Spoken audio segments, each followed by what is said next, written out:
What's up, guys? Stephen Bogren here from Pro Physique. Today what I want to talk about is, does light intensity cardio still have an intensity threshold?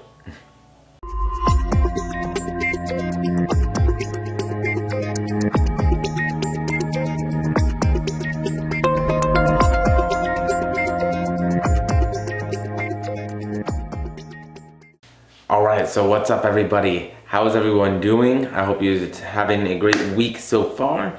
Midterms are over, the Arnold weekend is done, and we are back on track. So let's get back to the video grind.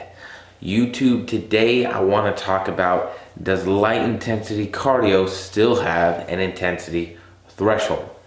The reason I wanted to talk about this is because what I have been getting from a lot of my clients is reports of, yeah, I've been on the treadmill, I walk at like 3.5 miles an hour, maybe 4 miles an hour, and maybe I'll put a little bit of incline on it, but I take it pretty easy when I have steady state cardio, right?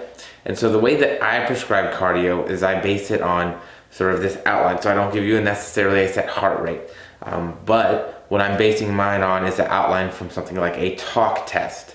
Now, if you don't know what a talk test is pretty much an easy way to measure something we call ventilatory threshold, or that's one of the things that it can measure. And so what we do is we put you on a treadmill, or we put you on an exercise bike, or outside on a jog or a track, right? And so what we do is we get you exercising. We slowly increase speed or intensity bit by bit by bit. We ask you a couple questions. We ask you essentially if you can have a conversation. Can you talk, right? Can you comfortably speak? There's kind of like 3 domains, like yes, I can, absolutely I can still speak, no, or I'm not sure, and no, absolutely not. And so what we see is the yes, I can still speak is pretty much all low intensity, right?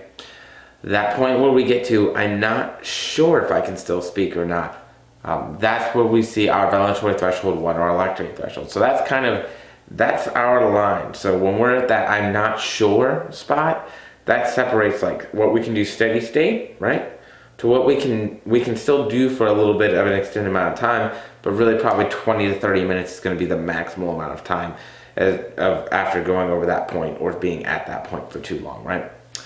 And then when we say we can't speak, that's when we get into what we call the severe domain of aerobic exercise, and we won't be able to continue that for very long. That's near maximum, like all-out efforts, and so that's really what we're looking for like high intensity stuff.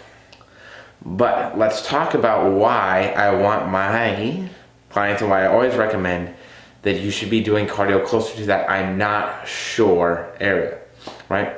So at that I'm not sure area, what we typically see is before that is we see ventilation, or your breathing rate, have a steady climb that's pretty much in line with the climb in intensity, right? So once we get to this certain point, intensity is still going to climb at the same rate, but we're going to see ventilation increase at a sharper increase, right? So there's a couple reasons why I like people training at that intensity for their steady state cardio. First and foremost is that you're going to burn more calories, right? So that one, very, very, it speaks for itself, right? Very obvious. Burning more calories is exactly what I want. So maybe I'll be okay with somebody training back behind this to say they're a little bit overweight. If you're overweight, if you're out of shape, this line is going to be further back. The more trained you are, the more up it's going to be. And so that's another reason why it's a good thing for us to train sort of closer to that line. When we train at or near our ventilatory threshold, right, what we see is that it actually moves up in intensity. So we can now hold, do a steady state cardio session at a higher intensity and burn more calories while still utilizing more of that fat oxidation, or fat for energy, right? We're better at aerobic exercise now. And so we can move that lactate or that ventilatory threshold up. So that is going to be the 2 main reasons. So what I find is that a lot of people do steady state cardio at a very, very low intensity. So I'm just going to go walk. I'm going to go outside. And there's nothing wrong with that. There's nothing wrong with getting extra calorie expenditure. But my opinion is that would fall much more into the category of NEAT, non-exercise active thermogenesis, right? So we're not actually getting the heart rate up, you know? We're not actually pushing towards any real intensity. We're just sort of moving. And so maybe that's a great thing if we haven't been moving at all. But if we're talking about being athletes, I want extra calories burned. I definitely want better performance. I want to do all the things I can to increase the amount of aerobic enzymes that are being produced in your body. And so when we do cardiovascular activity and we raise heart rate and we push the cardiovascular system, our body does produce more of those aerobically based energy producing enzymes, right? So it's producing things that are going to help us out in the Krebs cycle and getting energy into the electron transport chain, which that is fat burning, right? Fat burning is all about aerobic metabolism. So we're talking about oxidative phosphorylation, Krebs cycle, electron transport chain, and some aerobic glycolysis, right?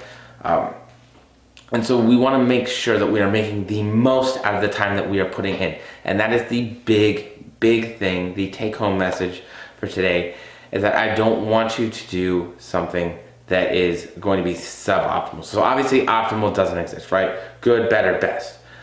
I want better and best for all of my athletes. Really, I want best for you, but I'll take better. I don't want to settle for good. So here's the thing. If I'm asking somebody to do steady state cardio, I don't want you to settle for good. I want us to go for better or best. You know, better is going to be, you know, right below that threshold. Best is going to be pretty much right at it. You know, that is my opinion on steady state cardio training. It is going to be better because you're going to get more calorie expenditure out of it. It is also going to be better because it's going to train you to be a better aerobic athlete, right? It's going to train your body to get better at producing energy aerobically. Those are big things. And then the last one is it's going to be better because it's going to push you more as an athlete, right? You're going to get used to that stimulus.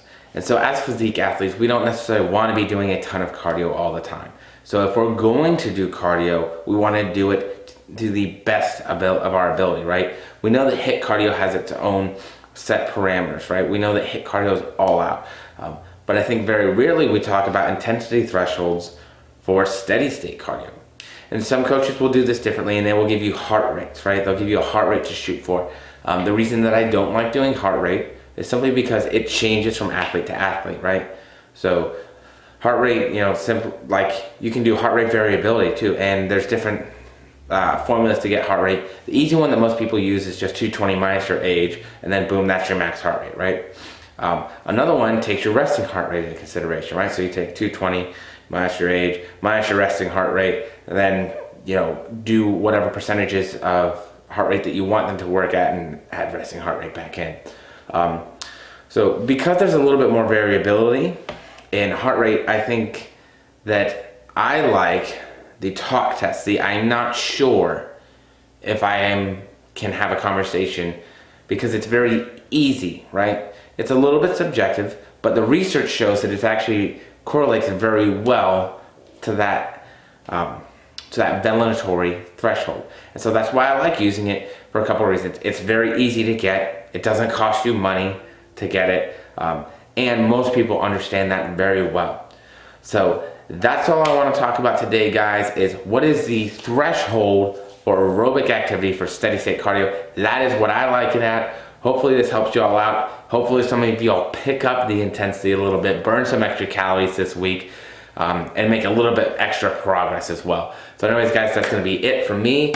I hope you have a great week, and until next time.